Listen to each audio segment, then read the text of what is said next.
How I made the worst employer in the world lose a multi-million-dollar account. To be honest, the I in the title is not me, but a former colleague who does not have a Reddit account. We work together in the same ad agency. I will give myself personal context first, and then write her story exactly as she told. We worked together in one of the biggest ad agencies in my country. She was a director and I was a manager in different departments. It was a global group, but it honestly sucked. I quit because I was burned out. It had a Game of Thrones politics and daily occurrences of both sexual and moral harassment. That place was the worst professional experience and one of the worst personal ones I have ever had. Screw them. I was hired as an account director for a huge ad agency. Let's call it FFC. My account was one of the top 5 accounts in the agency, and it was worth at least 7 digits. My boss, the accounts VP, was one of the worst human beings I have ever met. He was sexist, rude, and liked to play favorites. When I got there, as a young and okay-looking woman, I instantly became one of his faves. He was married BTW. One day we left a happy hour together, and he offered me a ride. I lived nearby him, so not overthinking it, I accepted. He made a move on me. I politely refused and left the car. After that, my life became a living hell. He would not include me in important meetings and then complain I didn't know things that were discussed. My reviews went from 5 stars to 1. He pretended he didn't remember a raise he had promised. He would talk with my team and ignore me. The work, which was already hard, I worked 80 hours a week, became unbearable. I almost quit. I had a long conversation with the agency HR, which went nowhere because she was his personal friend. I even escalated it to the president, with whom I had a friendly relationship, and he said I was reading too much into things. One thing I did right, though, is that I had a great relationship with my client, so they were afraid to fire me. I had helped save the account, which was almost lost when I was hired. So they played a smart hand. They hired a girl who had worked with my client on his former company, with whom he had a friendly relationship with, to replace me. They then put me aside on a smaller account, which was on the verge of being lost, so they could justify firing me when that happened. But then I got lucky. My original client got promoted and opened a marketing manager position under him. When I applied, he even skipped a few hiring steps. This was October, and I was to start on January. I asked him not to disclose to the agency he had hired me until I had the chance to tell them myself. The position would not work directly with the ad agency, and I no longer managed their account, so there was no conflict of interest, and he said okay. Honestly, he couldn't care less. I was planning on giving them my 1-month notice, required in my country, on November, so they could have time to find someone else. I was fired October 31st. It would have been the worst experience in the world if I cared. The VP asked me into his office to fire me. He said no one would believe me, that I would never find a job in the market, that I had ratted him out to the HR, that I was incompetent, and all the worst things someone could have said. He sent me to HR to sign some papers and told me to leave the building afterwards. I recorded him. When I went to HR, the woman in charge sat me down and kept making snark comments about me not appreciating working in the biggest ad agencies in the world, that I could have been great. It was surreal. Being fired in my country grants people a fair amount of money. I would have received around 5-month pay per the law. She wanted me to sign papers accepting that. I said no and played her the recording from the VP. She went pale because she knew that was a lawsuit, and also that the global team would not like it at all. I left that day and said I would contact them through my lawyer.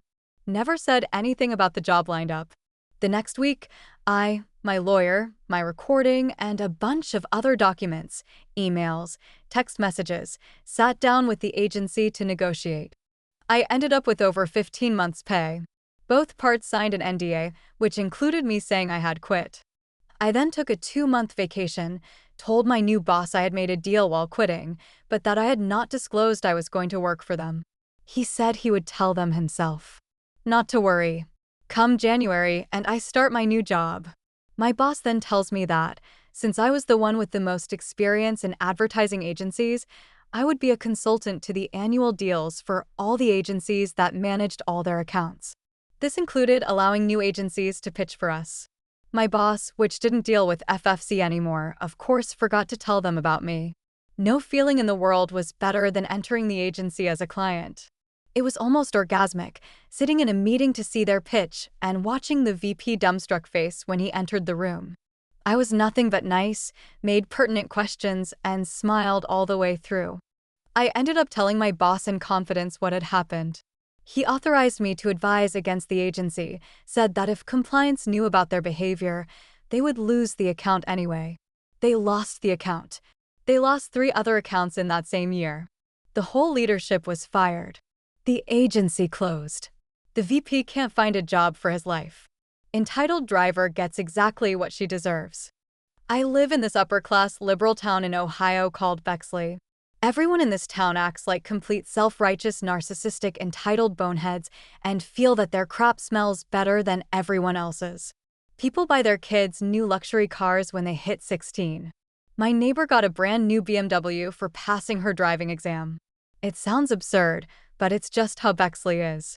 One other thing about Bexley is that people from Bexley drive like the road is their private racetrack. They blow through stop signs, turn left on red, and park wherever their car can fit. I am one of the few kids in Bexley who works a job to pay for his own college, small rent to live at home. I'm 20 and 18 was the limit for my parents, car and car insurance. I am grateful that my parents pay for my home food, heating and AC, electricity, phone bill, etc. I get about 5 hours of sleep a night. So one day, about a month ago, I decided to grab some sushi after the morning shift at work. This sushi place is right by a small private college within Bexley called Capital University. I pull into the lot to find one empty space and I pull in. I get out, go into the sushi joint, and spend maybe half an hour in there. After a great lunch, I go back to see my car is blocked into the space by a huge gray GMC Yukon. I was blocked in the spot as the parking spaces have those concrete bumps in front to separate the spots. I took a picture of the license plate just for reference. Well, I just waited patiently for the car owner to show back up because maybe there were no spots to park in at the time and my car just happened to be the one, as well as the other 2 cars next to mine, of course. About 10 minutes later, a woman, maybe 35 years old, shows up and sees me in my car listening to music. She knocks on my window and tells me that I need to turn my music down and that us college kids are ruining her city. First of all, I go to Ohio State and not Capital. I look at her blankly as my music isn't that loud, and I am wondering how she assumes I go to Capital. She yells in my face, "Wake up, you spoiled brat." Now I had no clue who this crazy woman was, and I just turn my music off and shut the window and continue waiting for the car owner to move their car. While the woman pulls keys out of her purse and hops into her gargantuan GMC Yukon and screeches away, splattering mud on my car, which I paid for and paid to clean. I was the brat? This woman had the audacity to seal 3 cars in and complain that my music is too loud? I was 15 minutes late back to work that day. I am never late. This was the first time I was late to work, and I hope it was the last. I swore that if I ever saw her again, I would do to her what she had done to me. Well, fast forward a month later to what is today. I decide to grab some sushi after taking an exam, and went to the same sushi place in the same parking lot to see the same gray GMC Yukon taking up both of the last 2 spots in the lot. I am on cloud 9 at this moment and park right next to the driver's side of her car, making sure I was in a spot and that she couldn't get into her car that was about 5 inches between my passenger door and her driver door. I leave my car, grab sushi to go, and patiently sit in my car. Well, what do you know? About 15 minutes later, the woman walks up to her double-parked car to see that I had sealed her in. I hear her yelling that she is going to sue the person who did this. She sees me, listening to music in the car that is blocking her from leaving. She approaches my car and demands I move. I tell her, "You got into the spot, you can get out of the spot." She threatens to call the cops and I just laugh. I know the laws and even have a thin blue line flag bumper sticker on my car. She calls the cops and within 1 minute a cop shows up. I get out of my car and the woman starts yelling at the cop about how I sealed her in. I told the cop I was trying to park within the space. The cop looks at her car and then looks at mine and looks so disappointed after. The officer says to the woman to be happy I didn't have her car towed. He also says that she needs to move her car within the next minute or he'll ticket her for parking illegally.